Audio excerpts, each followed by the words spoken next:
ตาเพื่อเข้า45%แม่ท่องเที่ยว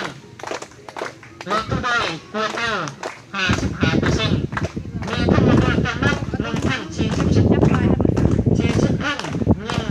ตาหาย31ท่านมี2หาย24ครอบครัวมี1หาย54รักษาร่วมประกอบมี1ข่าวคือลูกค้าหลักบางอาชีพแมนที่ถือการยึดหน้ายึดสวนเลี้ยงสัตว์เลี้ยงขาขายน้อยเป็นอาชีพสำคัญยึงต้นแมนลูกมันขยันเที่ยงยึงปล่อยมายึงยึงชื่อในป่ายฮะต้นยินบ่ได้ยินเลยฮะมีความสมัครต่อไปเราต้องระเบียบเรียบร้อยทางบ้านสังคมด้วยพื้นฐาน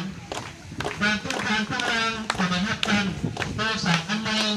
บางเศรษฐกิจในสิ่งต่างต้องดูทางภายในประชาชนทางในบ้านประมาณนี้จังหวัดภายในเพื่อในระดับตัวเมืองสำหรับ